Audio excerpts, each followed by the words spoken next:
Hey everyone, it's Saoirse. I know once again it's been a long time. My life has taken some exciting turns for the worse in the past month, um, and it's just been hard to do pretty much anything. But part of moving forward is kind of faking it till you make it and doing things that you used to enjoy, even though it feels completely pointless in the moment. So, something that I enjoy is telling you about books that I love, and I love this book so much. I can't even tell you how excited I was waiting for this book to come out, waiting for the English translation. This is The Colony by Annika Norlin. So it was published in 2023, according to what it says here, and translated, this English translation is from 2025. It came out in March, so I took it as a birthday present to me, personally. And let me just say, this is just so long awaited for me. Annika Norlin is a singer-songwriter from Sweden that I have been so inspired by, and I've just loved her for a lot of my life. I discovered her music when, my God, back in the day. Does anybody remember Stumble Upon? This website where you type in Stumble Upon, and then it would have a little search bar, and you would just search any word at all, and it would bring up results that are fun and interesting. It's not like Google, it's not going to give you like the most relevant things. It's going to show you stuff that you never would have found otherwise. So me, as I think a teenager, just being like, I don't know what to type, I typed hello into Stumble Upon, and what came up was the music of Hello Safe Ride. And that is how it started. So Annika Norlin is the singer of Hello Safe Ride, and she also makes music under her own name. And I had no idea. She also has a short story collection, which I can't seem to find, but this is her first novel. And she is such a brilliant songwriter. Her lyrics are so moving, so relatable. They really paint a picture of exactly like the human emotions that we don't think we can name. So it is no surprise to me that she does a phenomenal job in this book of getting across humanity, what it is to be alive in this complicated world that we have built, in this civilization, the system that we have built. And it shows us an alternative look of what life could be if we stepped out of that system, and makes us think about what is the right way to live. Is there a right way to live? Is everything black and white, or is it really, really not? So I'm going to read you the description here. Burnt out from a demanding job and a frenetic lifestyle, Emily has left town to spend a few days in the country. There, in the peaceful, verdant woods by the river, she encounters a mysterious group of people whose lives are marked by feelings of alienation and the longing to live differently. They are misfits, each in their own way, all led by the enigmatic and charismatic Sarah. How did they end up there? Can they be content with the well-defined roles they've been assigned? Where is the line between dangerous cult and benign experiment in communal living? And what happens when an outsider appears and stirs things up? An ingenious blend of humor, emotion, unforgettable characters, and sharp social commentary, The Colony is a magnetic and deeply touching story about love, community, and the unfathomable power we have over others, and that others have over us. So, the interesting thing about the narration in this book, it's a very different, it felt kind of like experimental structure to the novel. It starts off with this first-person narration, and I was like, yes, I'm here for it. Love first-person narration. That's my favorite thing. And then it moved into describing all of the lives of all the characters that end up being in the colony. And that's like the whole middle section of the book. So you're like meeting Emily and seeing her stumble upon the colony. And then you're going back and figuring out, how did all these people get to this, what kind of looks from the outside like a cult. And then, okay, will I spoil things? I might spoil things. Maybe. I'll tell you if I'm going to. But the thing that struck me the most about this book is the incredible characterization that she does. What am I writing here? she shows us, how many characters? Maybe 8. Sorry, it's been like 2 months since I read it. And you know me, like, I don't know if you know me, but the way I write stories and a lot of the books that I read, it's just like a character study of one person, just like one internal monologue, one person trying to figure themselves out. So the fact that she takes all of these characters, something that I normally do not like in a story, and gives all of them such a vivid feeling of life, and their backstory is so real, it is all so believable. You're like, is Annika Norlin actually all of these people? Because how can you get inside the heads of all of these different people and make it sound so accurate? So my hat's off to her, because writing even one realistic, believable character is such a task. So writing this many, they're all fully fleshed out characters that I truly believe exist. It's just, I mean, I've rarely seen it done this well before. So now we're going to jump into the million quotes that I want to read. I am all over the place here because I liked pretty much everything, but how it goes in my videos, if you haven't been here before, is we look at quotes that I've pulled out, and those are just jumping off points for you to think about the novel. So we'll start here. We're in the Emily narration. And I love the way that she describes this hectic life in the city. Like, it gives me so much anxiety just to read it, because I'm not a city person. I used to be, I think, but I've just gotten more and more aligned with the lifestyle of living with the land, being in nature as much as possible, not being in this hustle and bustle, this made-up rat race.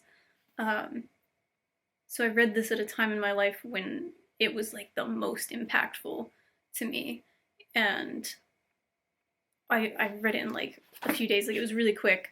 I couldn't put it down. Once I really got into it, I was like, I have to keep reading this. It felt like I was having some sort of religious experience or something. I don't know how to describe it. You run down the stairs, rush to catch the bus, make it in the nick of time, push through the crowd, no available seats, of course, so you go stand by a pole. You put in your headphones and listen to something that blocks out the noise. A podcast, perhaps, about American politics. It's important to learn about the world. The bus lurches as it crosses a bridge, and you see the sunrise. It paints the hair of the other passengers in gold. People become beautiful. You stand with your body pressed against someone you have never met. Everyone respectfully closes off their bodies so it won't feel unsettling. They are in their own worlds, heading somewhere important. That's how it feels. There is a direction in every gaze. You are part of the hustle and bustle. So, I love Emily's narration. And like I said, it just gives us this really hectic, upsetting view of what it's like to live in a city. And, yeah, we get a good look at the anxiety of it. Sleeping is the worst. You lie staring at the ceiling, and you know that the less you sleep, the worse you'll function tomorrow, the less energy you'll have, and the anxiety is there, and the irritation, and together they have a little meeting, and you have nowhere to go, nowhere at all. You are trapped inside yourself, inside your own disgusting body. If you don't experience anxiety, that is what it feels like, being trapped in your body, and your body starts to repulse you, just everything about the way that it works. Mentally and physically, it's just, you just want to crawl out of your skin.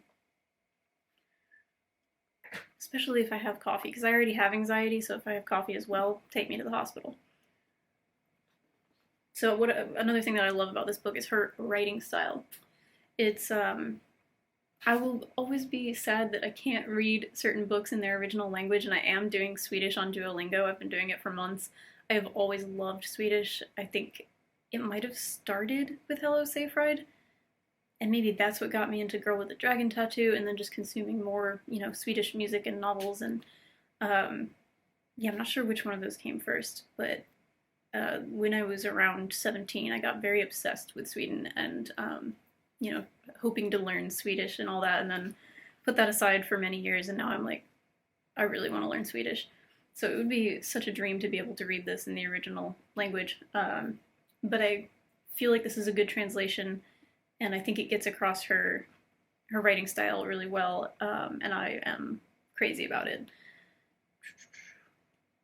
I tried to lift one body part at a time. It didn't work. My texting thumbs were still with me. They never fail. I sent a message to the people I was supposed to meet. They were fairly new friends. I didn't know them all that well. So this part where she says, they never fail, and it's an exclamation point. We need to use more exclamation points in writing. Petition to use more of them. Because it's like, I don't know if somewhere down the line we're taught that we're not supposed to write with exclamation points, especially in like professional emails or whatever. But I freaking love it every time an author does this, and George Saunders is one that just breaks all the rules. Where he'll write out haha, he'll do exclamation points, he'll talk like people talk, you know, like the dialogue is the way that people talk. So yeah, she does a lot of like sentence fragments and interesting punctuation in here.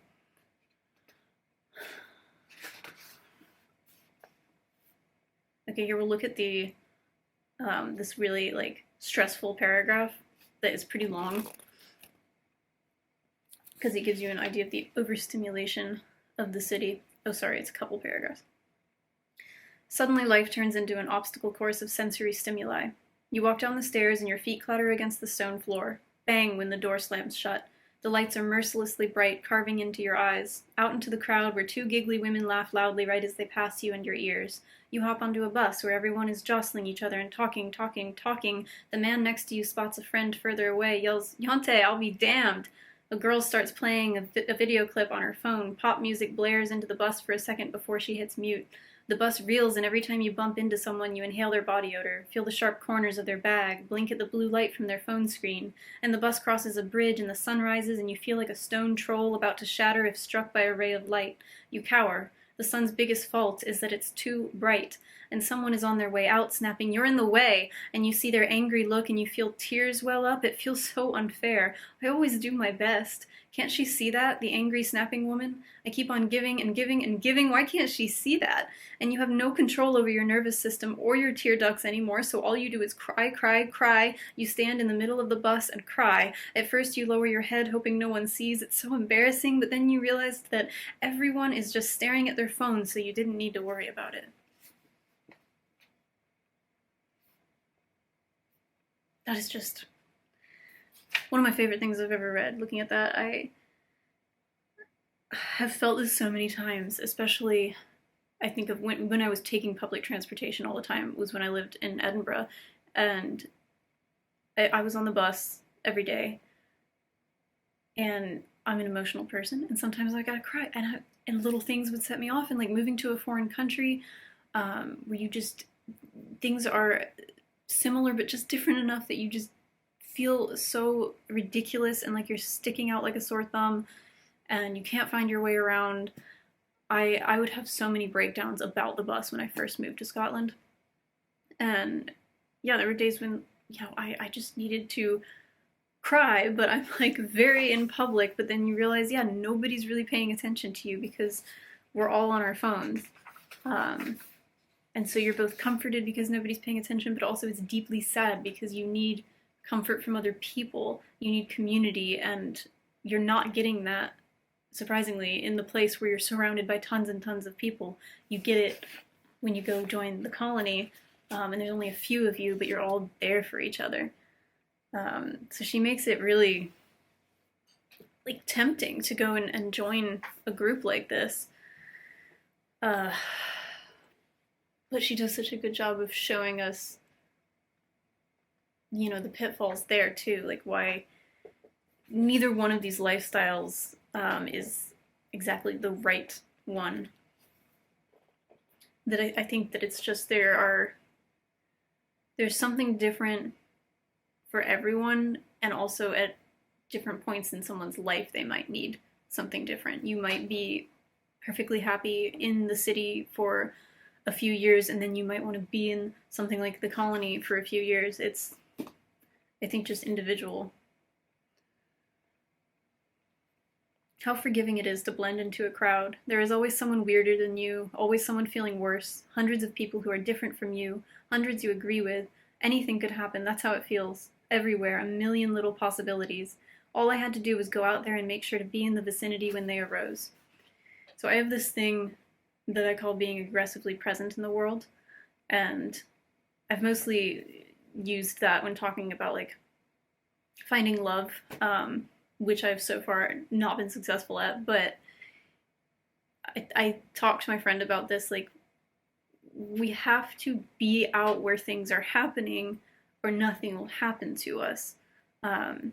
So go out there and make sure you're in the vicinity when these things are happening. Like, there have been so many interesting plot twists in my life that wouldn't have happened if I had sat at home and not put myself out there.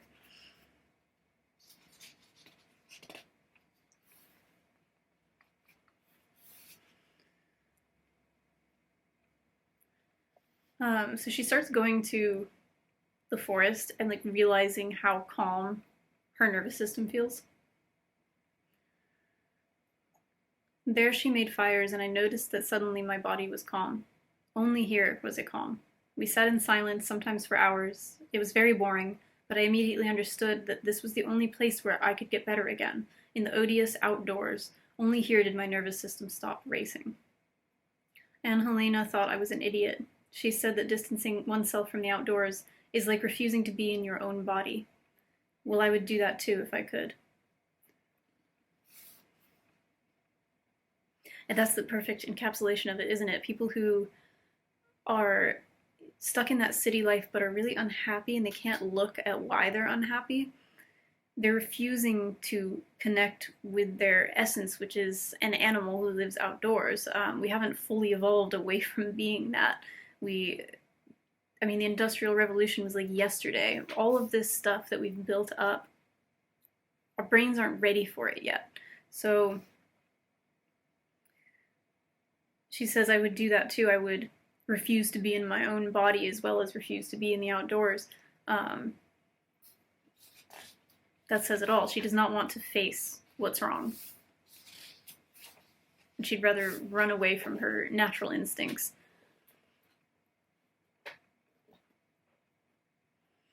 By late spring, I noticed that every day I had to be in the woods and light a fire. It was a physical need that came over me, like sleeping or eating or having sex. It was the only place where I felt normal, as if the fire served as both meditation and goal. I suppose deep down in us there is a lingering knowledge that if there is fire, we will survive, and that brings a certain sense of calm. I lit the fire, feeling accomplished even though I relied on matches, lighter fluid, and firewood from the gas station. And then I sat there gazing into the flames and things felt bearable. I love this idea of her just like almost not even meaning to, just going out and lighting these fires and sitting in the woods and like staring at the fire, because that's where she finally feels okay. And she's slowly coming around to that idea that she has to do this to be okay, but she's really reluctant at first. But it's a good example of connecting with our primal nature. So she has to tell people, like, she's not going to be around. You know, she has all these friends in the city and obligations, and she just texts them that she's going to be bad at keeping in touch for a while. They agreed to this alarmingly easily. I knew that I was a person who had built a fort around myself, but surely they could have knocked very hard and tried to get in. So it's that moment of questioning your importance. I know I've felt this. I've done a lot of backpacking, hiking trips where I'm away for a long time and I'm very far from, regular society. And I notice how other people's lives, the people I left back home, it just goes on, and people don't always think of me out there in the wilderness. They kind of accept, like, oh yeah, she's gone. Nobody's really like checking every day, like, oh my god, are you okay? When are you coming back? Like, there isn't that concern. And so I felt that sentence about, they could have knocked very hard and tried to get in. Because even if you're a person who has built up a lot of walls and tried to distance yourself from people, chances are you still want connection. This is another example of her writing style. I said, "What the heck?" out loud to myself, for that's the kind of thing I do these days. I just love that little observation about like the weird things that we start doing. 100 years ago, we only knew of the injustices we saw in our own villages. Like, the neighbor had a bad harvest. Then you could go over there and donate, say, a jug of milk or a pork shoulder, I'm guessing here. Problem solved. The neighbor won't starve. You have done your part. But now, the refugees, the wars, the uprisings, the pandemic, the energy prices, the interest rates, the earthquakes, the shootings, the diseases, every day something new, all the world's wounds laid bare in real time, the imbalance of power. And here you are sitting like some kind of English king with a scepter in hand, snacking on grapes to the sound of the earth's demise. I do nothing at all about this. Perhaps I should post something, I think to myself. It's the first thought that pops into my head. Share a link to some article, write, "Enough is enough." Get 100 likes from others who feel exactly the same and also can't be bothered to do anything about it. Argue in the comments section with an old colleague, then eat lunch and go home knowing that you have accomplished something important. In reality, you have done absolutely nothing except distance yourself even further from your old colleague. Oh, I like this next part too. Well, after 3 days in nature, half of which I spent searching for phone signal on the hill, I felt dramatic. I went down to the lake and threw my iPhone out over the glistening water. I felt like a free woman as I watched it sail away. Then I went and searched for it, but it was water damaged. So, wow, yeah, that paragraph is really heavy. Because I know that all of us have felt for years, probably for most of our lives, that we're helpless. That the world is crumbling around us in so many ways, and we just feel powerless to stop it. So, I don't know, I think that she captured that feeling of helplessness there.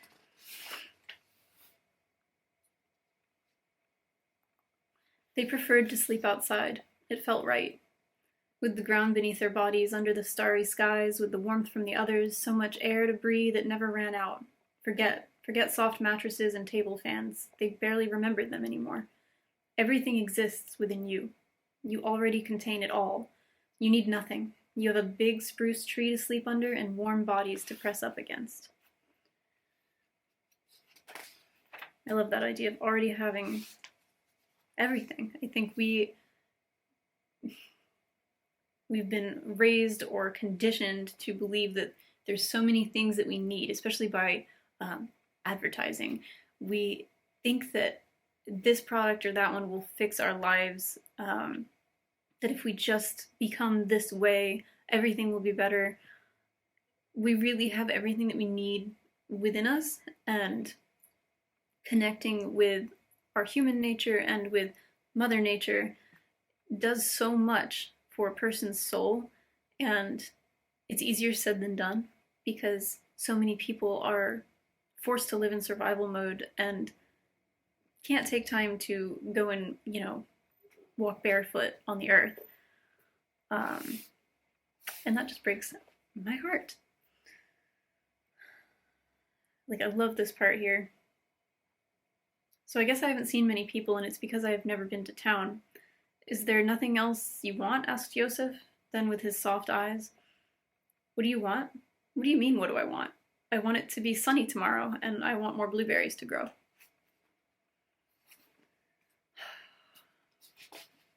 And that's the kid that was raised in the colony and has never known anything else. That idea of want.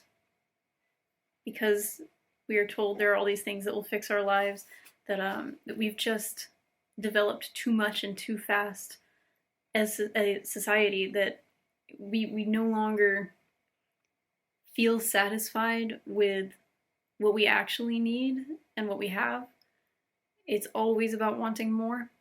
And this is such a great way to say, what else is there? I want it to be sunny and I want more blueberries to grow. It's the right here, right now, what is right in front of us. This is how I want that to be. And by the way, I probably definitely pronounce some names wrong because I forgot to look them up. So, sorry about that. So I like this part where we are thinking, what is our true self? How do we see our true self? One time he had met a moose calf's gaze, and for a second he thought he saw himself, and that sight felt more real than the reflection in the trailer's mirror. So something I've noticed when I'm hiking and I come across wildlife, like I just saw a beautiful black bear when I was hiking in Georgia last month, and there's this moment where you lock eyes with an animal and you feel that reflection of you in that animal's eyes is the most true version of you that could possibly exist, because you are one with nature, you are an animal, and this is a wild creature recognizing you in your existence. I've talked a lot before about my dissociation. I feel very detached all the time from my body and my surroundings, and it is incredibly grounding to make eye contact with an animal in that way. All of the fake, constructs that we live with kind of keep us at arm's length from, meeting ourselves. And out in nature, that's all stripped away, and it is you're down to the bare elements of it all, of your own nature. So here's some good characterization. In the afternoons on the days he wasn't swimming, Josef would take out the guitar. In the beginning, it sounded terrible, but soon he learnt a few chords. He only played when his parents weren't home. He played major chords, but in his hands they sounded minor. Here he built a little place for himself. It was a unique place, in that emotions were allowed to exist there. Sometimes his parents would ask him to play them a song, but as soon as he started, their smiles grew stiff. He couldn't even play Happy Birthday without it sounding like a funeral march. What a great way to show rather than tell. She's showing us exactly what this person is like, how there's just this darkness and sadness in them, without saying that. She's showing us by showing he plays songs, and even Happy Birthday comes out like a funeral march. Perfect. No notes. And here's another bit of characterization with him. Josef was best at the butterfly stroke, a tormented butterfly swimmer. When it was sunny and calm in the outdoor pool, his body looked like it was forging through a hurricane. So you can just see that internal struggle that is always going on with him. And then this chapter where we learn about Sarah and the power that she has over people that she didn't ask for. It is so interesting. Help me, the mouths cried. See me, the mouths cried. Kiss me, the mouths cried. Often they belonged to boys who had all seen Sarah and concluded that she seemed to be the right person, worthy of sleeping with and maybe even calling their girlfriend, and the mouths in her dreams were paired with long, slinky arms, demanding in their manners, pinning down her neck, and she writhed, and when she finally broke free, they wept and called her wicked. And she shouted, "It's not me, it's not me, it's the ruby." So she talks about having this ruby in her pocket. And I don't know if I'm too stupid for this. I think it's a metaphor. And it's like everybody just sees Sarah this way. They see her as beautiful and powerful and magnetic, and she never asked for it, but she's just always had this power over people. And she's trying to say, it's not me, it's this thing, it's this ruby I have in my pocket. And she just can't make people see her any other way. So she does end up leaning into it and becoming this leader in every situation she's in. And she's a really interesting character that you kind of have a hard time deciding, is she good? Because the book makes you look at the fact that it's very difficult to find people who are all good or all bad.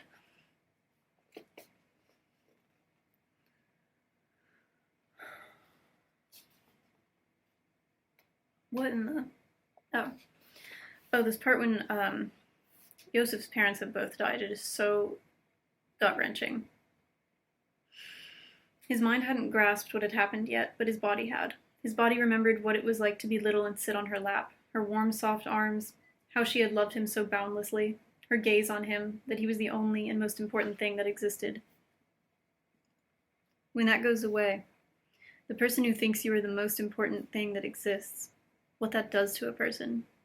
He took a deep breath and his throat screamed out the exhalation. That's the scariest part when you think about losing both of your parents, that you're suddenly all alone and that you meant the world to this person and that person's not there. And so do you exist anymore? You're not the first in anybody's mind anymore. She really captured that grief very well. There's so much about grief throughout this book. So after Sarah and Yosef sleep together, it says, after that they were completely incapable of ever doing anything else. It was as if they dug into each other, body and mind. Hungrily, selfishly they stood there, each with a shovel, digging and digging. Let me come deeper inside. Let me merge with you. The power of a connection with somebody, especially the power of having a sexual connection. Again, she gets that across so well. And it makes me think of attachment styles. I'm reading a lot about attachment styles right now. And something in the intro of this book that I'm reading talks about how our attachment styles come from the base need of like survival. We need to survive, and so we attach to a certain partner. And now I'm going to be thinking about like what is everybody's attachment style in this book. But it feels very clear that Yosef and Sarah need each other for survival, at least up to a point. But their relationship evolves. I'm not trying to spoil.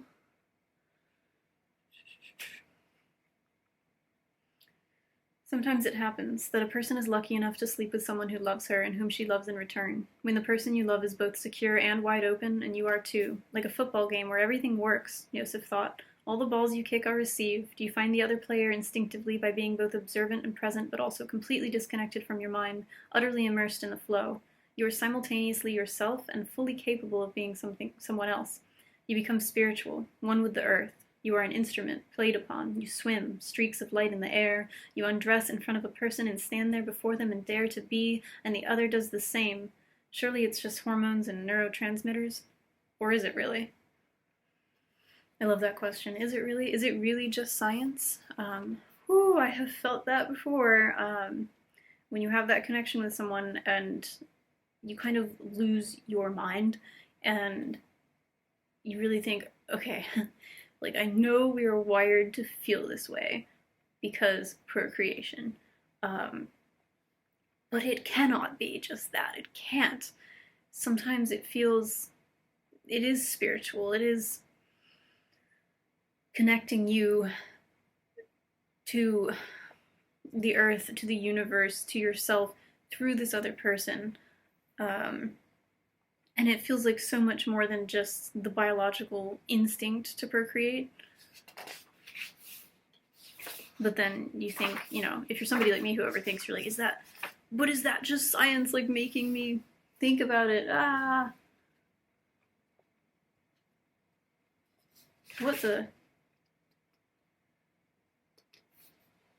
okay, I put the wrong page number. Yosef had it in him that he needed to always be doing something. That's how it is for those with a brooding mind. For such a person, shoveling snow is perfect. A brooder does well replacing questions like, what is the meaning of it all? With more urgent questions like, why are there so many larvae on this kale? Love that. It's the immediacy of living outdoors and or just living with the land, living in a way that you depend on the land, the way that we all used to when we were all growing our own food. You have less time to be really philosophical and existential. You have to think about the immediate problems. And so I relate to this so much when I think about what I love about hiking, what do I love about being in the woods for weeks at a time. Yes, you have all day walking where you're like able to spiral and think about your life and what you're doing, but it's a lot quieter because, well, for me, I'm in pain, like I am very, very in pain. And that's just part of, I have chronic pain, but it's not going to stop me from hiking. I'm still going to do it. God damn it. And then I have to think about like, where can I get water? Is my water filter working? Had a problem with that on my last hike. You know, am I eating enough food? Do I have the right food? What am I going to eat for dinner tonight? Where am I going to store my food away from bears? Is there going to be shelter where I am tonight? Do I need to pitch my tent, or will there be somewhere for me to sleep? What's the weather? I lived through a very, very intense thunderstorm on top of Springer Mountain last month. And that is the kind of thing that will just put you right into the moment. You are nowhere else. And so that immediacy, the immediate decisions that need to be made, like, am I going to try and ride this tornado warning out in my tent? Or am I going to try and get to shelter? Am I going to try to get down the mountain? What am I going to do? You have to make all of these decisions right then in the moment, and you are not able to ruminate about it for a long time, which is like something that we do about all our existential problems. So I think that's why it's so appealing to me as somebody who has major dissociation. It's so appealing to me to be in the outdoors and be making these survival decisions, because it feels a lot more real than sitting around staring at my horrible little phone, spiraling about things that I'm not even a part of. Okay. So there's so many astute observations of human nature in this book. So somebody pulls out a knife at this club. The people in line gaped, not entirely without glee, both at seeing the arrogant doorman being scared, but also at something happening. The same kind of mild joy that runs through you when you see an ambulance or a fire engine. Something bad has happened, but before your brain has grasped that information, the energy from the adrenaline has taken hold, and you find yourself with a faint smile on your lips. So, not a pretty part of human nature, but accurate and interesting, and really well observed in here. You know, we see something horrible happen, and first the adrenaline kicks in, and you're like, oh, something's happening, and then you realize, oh my god, okay, this is not a good thing that's happening.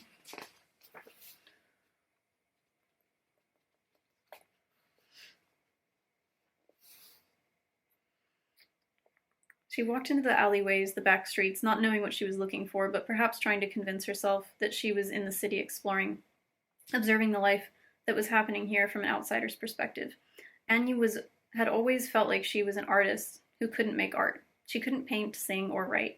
Sensory impressions gathered inside her, piling up.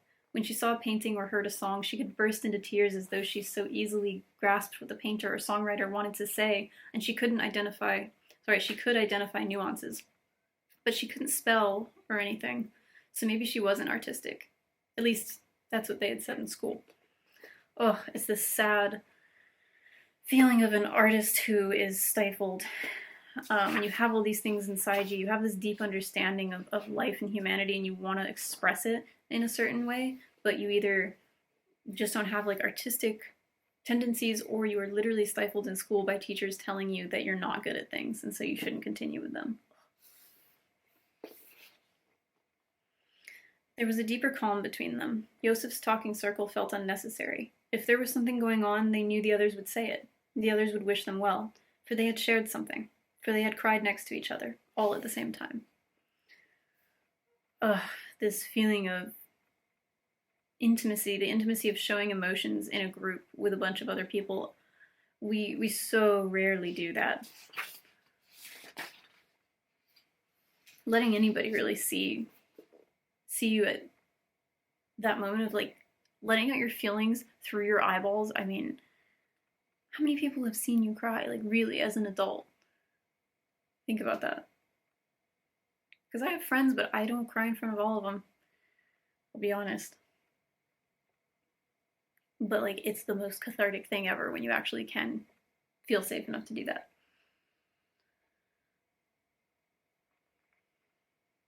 They concluded that if humans wanted to live without taking up more space than the rest of the species on Earth, they should only kill what was directly in front of them, what they knew they could eat. Then the system wouldn't be upended. So yeah, there's a lot of talk in here about what you eat. Like, Sarah at one point lets a bunch of chickens free, I think when she's younger. So there's talk about vegetarianism, veganism, and what is the most ethical thing to do. And I'm vegetarian, and so I think about these ethical questions, and also how it impacts the planet. So for me, it's not just a moral issue about animals. It's also about the planet and about my health.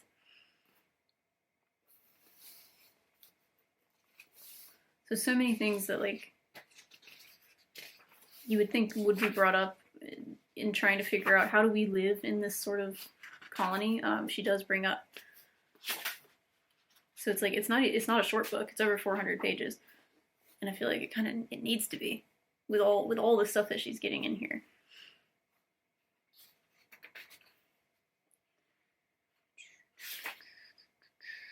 I think I'm gonna read this whole page. Yeah. In the summertime, they wanted to be out of the house, wanted to live under the open sky. They waited until the mosquitoes started to diminish. Sometimes Annie stayed at the house. She often had back pain. Me. But most of the time they were all together. The goal was this: to live to the highest degree possible on what's out there, like the other species did. Anything caught was shared. They were a collective organism, not individual beings. At their least, they were the people in the group. At their most, they were the whole colony. And maybe, just maybe, all of existence. They were the sun in the sky and the lakes and the bogs. They were the mosquitoes flying around and the willow tits and the Siberian jays. They were the reindeer and the wolverines and the beavers. They were the spruce needles and the lichen, and they were the cloudberries, cloudberries, cloudberries. Thank you. Thank you echoed over the forest. Thank you when a bird or a hare was caught and roasted over an open flame. Thank you. Thank you to the fire for burning. Thank you to the branches for allowing themselves to be burned. Thank you to the water for allowing itself to be drunk. Just as the water allowed itself to be drunk by them, they let the mosquitoes drink the blood from their bodies. They tried hard not to swat at them on the bog. Just as all existence was available to them, they must be available to the rest of existence. And time went by. After a while, they no longer asked questions. The questions had fallen silent, become neutral. This was life, neither more nor less. I think that is a perfect encapsulation of what this book says. That's page 284 in case anybody wants to revisit that passage. It gives me this sense of people being elemental, of being completely one with their environment. And I think that is such an admirable way to live. I wish more of us lived that way. It also seems very fulfilling and satisfying. So you can tell I was definitely swayed toward the side of yeah, let's live like the colony lives. But there's dark sides to it too, and I felt like she showed us the pros and cons of both ways of life, and there were more cons to living in society. But I don't know. You tell me if you've read this book. How did you interpret it? The thing that was making me kind of go bug-eyed crazy while I was reading this and telling everybody about it was this sense of living completely in the moment. I'm going to say this person's name wrong. Loka looked as if he had never thought about it. Now he gazed at me with amusement and spoke the following sentence, which I will forever remember. You can't think that far ahead. You'll go crazy. Because Emily is asking him, do you want to study or travel? What do you want to do in the future when you're grown up? He says, you can't think that far ahead. You'll go crazy. And he's giggling. He's like, I can't understand why somebody would be thinking that far ahead. That doesn't make any sense. I live right here, right now, in this moment. Oh man, that messed me up. And then here again, a task I had been given by my therapist to reflect on my own thinking. If I were to put it into a percentage, she asked, what % of my thoughts were focused on A, the future, things that would happen or could happen, B, the past, things that had already happened, and C, the here and now. I estimated my percentages as 90-10, 90% on the future and 10% on the present. The part about the present mostly revolved around things like my back hurting, or if I was hungry or drunk or in love. Never the past. When would I find time to think about things that had already happened? mostly just the future. You have to stay one step ahead. So how sad is that, thinking about the future 90% of the time? And only being in the present when you're thinking, my back hurts. It's just, admit it to yourself. Like, I'm sure most of us feel that way, that we are either in the past or present, and if we're in the past or future, and if we're in the present, we're thinking about like current annoyances that have to be dealt with right now so I can just get past this and get to the future. Or ruminating about things that we've done in the past that we wish we could change. So yeah, I just felt it was so intoxicating, this idea of being able to fully live in the present. And to have community. He kept chattering, sometimes stopping and looking back at me with a worried expression, as though wondering if I was still there. It was a gesture that always pained me to see. The same thing when he talked, like an eagerness to say as much as he could while he still had my attention, as if at any moment it might switch off. Oof. This is something I'm so acutely aware of in other people, because I know that I do it as well. I feel like people aren't listening to me, so I either like just stop a story mid-sentence, or try to get through it really, really quickly because I know that their attention is waning. It's very sad to see this in other people, especially children, and that people just don't listen to them, and so they've built up this way of talking. His whole storyline is so sad, the child that was raised in the colony.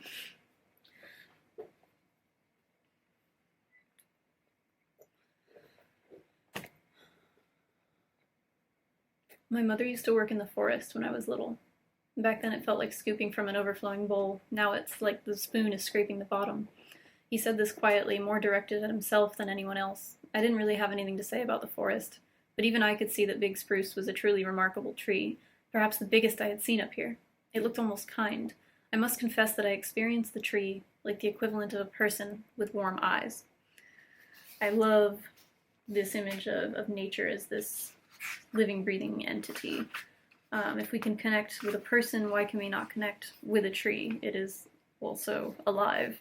Though I also feel like I connect with rocks and they're not alive, but things do grow on them and live under them, all that.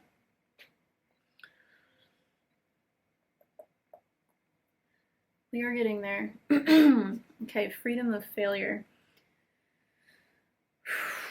It couldn't be just any people. They had to be like these. People I had no actual need to be liked by. They seemed peculiar, like failures. I didn't need to seem normal in front of them. I felt a sense of peace. So there is that freedom that you feel. And it can be positive or negative. When you experience a massive failure, like, my God, I can think of summer of 2016 when my entire life just imploded and I had failed at everything. There was a huge sense of freedom in my life beginning again. Because none of these things that I was held down by, that I was failing at, that I was aware of my failure, none of them existed anymore. And I could start over. So there is that grief when we lose things, when we have to let certain things in our life go. And there's also, what I've already said, there's a freedom in letting it go because you don't have to focus on it anymore. And I love this idea of her not needing to seem normal. Even though it is kind of judgmental of her to call them failures, she recognizes herself as one of them now, in kind of a neutral way.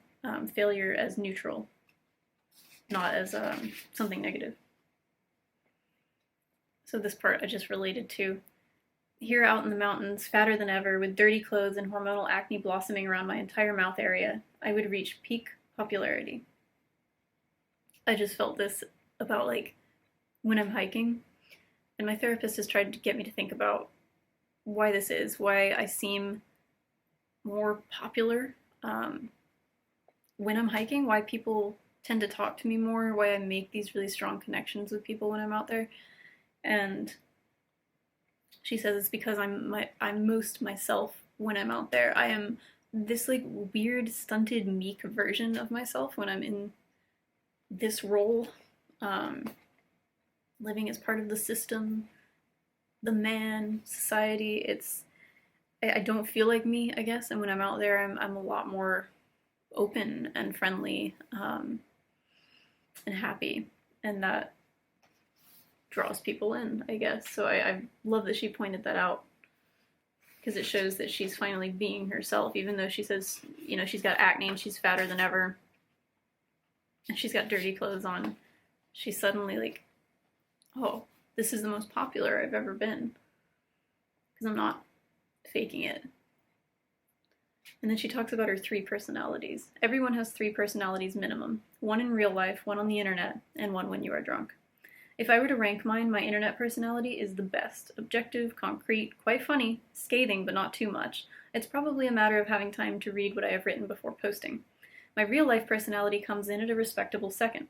I talk too much, I'm chatty by nature, insecure, but I mean well, and I often manage to suppress my worst tendencies. Now to my drunk personality. It's terrible. Unfortunately, I've become a truth teller. I know this about myself, and I'm not talking about some universal truth, but rather purely personal opinions I have about people. Here, for some reason, I often feel the need to air these opinions out loud. My drunk personality is like a contestant on a reality show screaming, "I'm the type of person who speaks her mind," and then crying in secret because no one likes her. I love that astute observation. We are quite different online, aren't we? And so that's why I have a hard time in all like the social media platforms that I'm on when people say that they like me or just have any kind of good feeling about me. I'm like, well, you don't know me in real life. You know me on the internet. I'm not generally screaming and crying on the internet. That does happen in real life. So, I don't know.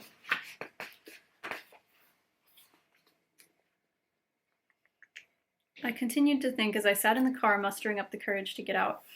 There was a way of thinking in the cities that assumed all people wanted to be there, in the city, and live according to the city's laws. And anyone who didn't lacked a certain determination. Do you have what it takes to end up in a big city? To be someone? That's how we think in the cities. See, this messed me up because it's so true. We have this ridiculous idea that you have not made it, you have not become the full version of yourself if you have not survived in a big city. And I have the opposite view. I don't think you've become your full self if you haven't survived a day in the wilderness. Preferably more than a day, but there's always going to be this element of yourself that you are not tapping into if you do not ever spend time in nature. And it is such a fallacy to think that the only way to live life to the fullest is to live in a big city. I remembered how I had previously been a person who showered every day, using deodorant that I bought from small boutiques labeled with the names of the same herbs and flowers I now woke up among.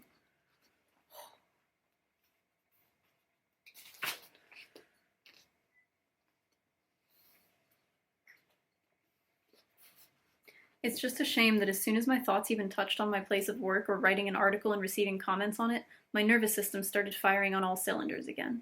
I was genuinely afraid of the thought of working, as though a phobia had developed, that simply being there would be harmful to me. Think about that. Does your fight or flight activate when you think about your job?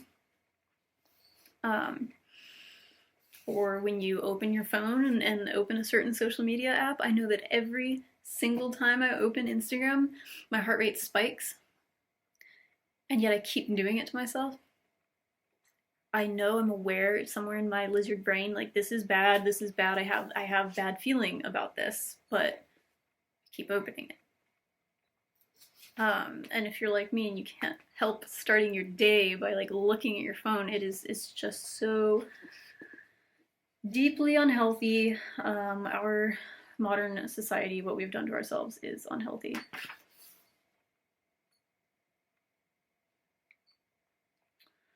Okay, we are really almost done now. Thought I was going to film 3 videos today. not looking like it. My voice is going. But this is what always happens. I have to play catch up. As human beings, we make so many small choices every day that we forget we also have the ability to make big choices. We don't have to live where everyone else lives. We don't have to live like everyone else lives. We can sit down and ask ourselves, what do I truly believe in? And then you try to live that way with people you actually want to live with. I just want you to think about that. Ponder, what do you actually want? If you come up with something, let me know, because I have been struggling for years to figure out what I want. When I was younger, I used to have these extremely clear goals. I remember making a specific Facebook post at one point where I was like, this, and this. This is exactly what I want to do with my life. You know, I was probably 17 or something when I wrote that, and I did go ahead and do most of the things on that list. And so now I'm like, I'm fresh out of ideas. I did all of these things very young. I accomplished a lot that was on my list when I was still in my 20s, and now I'm in my 30s, and I'm unsure what I actually want. And that's just me editorializing. But I'm curious, do you want things? You know, because I'm in such a nihilistic era. It is bad. It has reached a pretty unbearable point for the past few years where I feel like there's no point to anything, and I don't understand people who want things, and I need to get the hell out of that headspace. It's killing me. Why do you work yourselves to death to earn money so you can become rich and have leisure time? Yep. The system. Nothing makes me sadder. Somebody working their whole life to get a few good years of retirement and then die because, especially if you live in this country with horrific healthcare, they don't really give us a good shot at having much of a life, especially after retirement. Ooh, am I gonna read this whole page? Let me take a water break.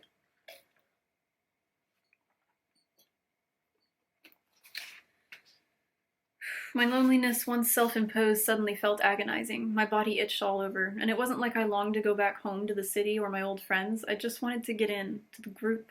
I wanted to sit around the fire again, the way it had been before I started harping on the silence and the calm, the warmth of the flames, the feeling of being around people but without saying anything. How can I explain it? It was like there was a part of me I had forgotten existed. It was the part that fell asleep on the couch as Dad watched TV, my foot against his, the murmur of the TV in the background, my eyes beginning to fall shut, knowing that I could fall asleep if I wanted to because he would carry me to bed. It was windy outside, but he would carry me. I didn't need to be anything other than who I was. I didn't need to make an effort. There was no pull in any direction, just stillness. Then came adolescence, and the feeling was gone. I had forgotten that it ever existed. Until now. I wondered how much of it had to do with the group, and how much had to do with myself, and what I had already come to realize over the past few weeks. I had found that what I used to consider a reasonable amount to do in a day now seemed utterly baroque. I used to be busy from morning until late at night, and what I had called free time and relaxing was actually just another form of busyness, doing yoga, having drinks, reaching out to people, seeing that new exhibition that was supposed to be so great. Sometimes we would get the urge to really do something, and then we would go out to the bluffs, take a cold swim, grill salmon, drink kava, all at the same time because life had to be maximized. A meeting with a friend was never just seeing each other, it had to be as amazing as possible. We had to eat the most delicious food at the same time, maybe at a place where we could meet someone we were attracted to, maybe also see a band. Now all of this seemed to me both silly and self-torturous, and I thought the activities I now did in a day, check that the tent was pitched straight, maybe go for a swim, possibly a walk, head into town to buy more chips and coffee, suddenly felt like full days.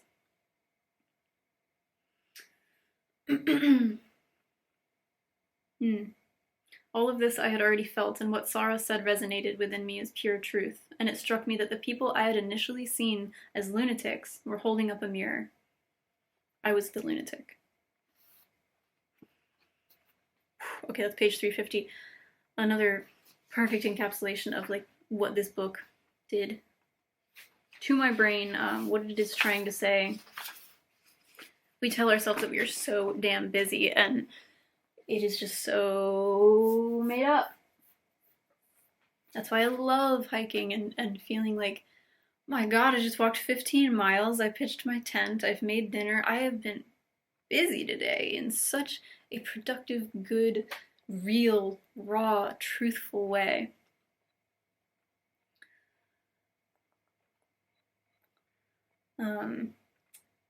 So she's talking about this sexual encounter. Later I would realize that what had ruined all other sexual encounters I'd had before were two things. It was the stress. I had never been fully there. I'd had a pattern that I followed that usually worked, but I was never there. And it was all the other people, all the magazines, all the billboards, all the hairdressers and skin therapists and personal trainers standing there screaming, be better. And I had never before been able to completely shut them out, no matter how amazing the sex was. They had always been there at the same time, a part of the event. It was as if the act actually consisted of thousands of people in all of capitalism, a small performance for an audience of one, where the result hadn't been to build desire, but doing it right, being enough. But now just once I had captured something pure, because all of a sudden I was the only woman roughly the right age for miles around, and he was the only man, and it wasn't about living up to anything. Instead, we were two individuals with a single shared goal that was clearly coming from within both of us. So she talks about like being an animal, like this is what animals do. They mate with each other. And what an upsetting, profound way to talk about what it is like often to be with somebody intimately, but to feel like you were on stage with millions of people watching because you have to be perfect, and there are all these, she says, magazines, billboards, hairdressers, skin therapists, personal trainers telling you be better. That's why it's so profound when you find a physical connection where you are just fully there, yourself, in the moment, being an animal, and succumbing to this most human instinct.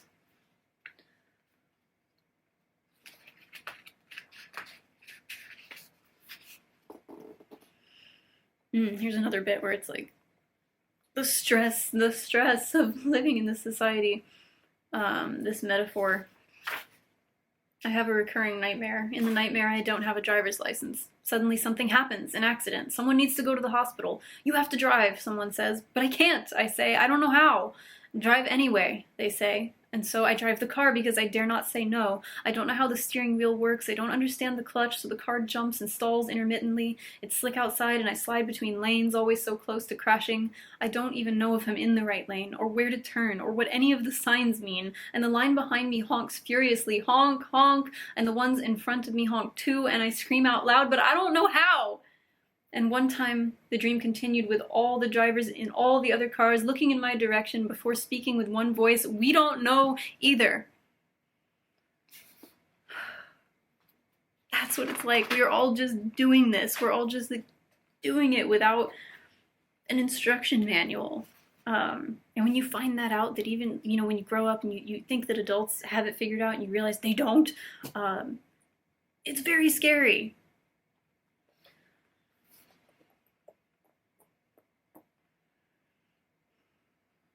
Suddenly, I saw what's important in life. Now I knew. It's eyes, and it's nature. And nature's in all caps.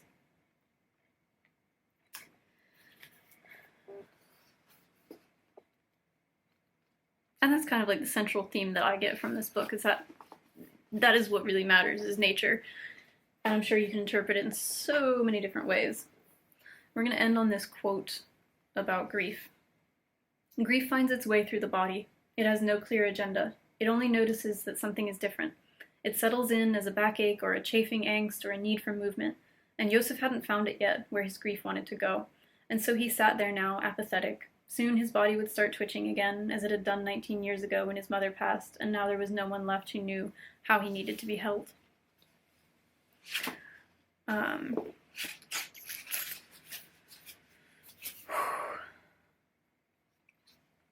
Yeah.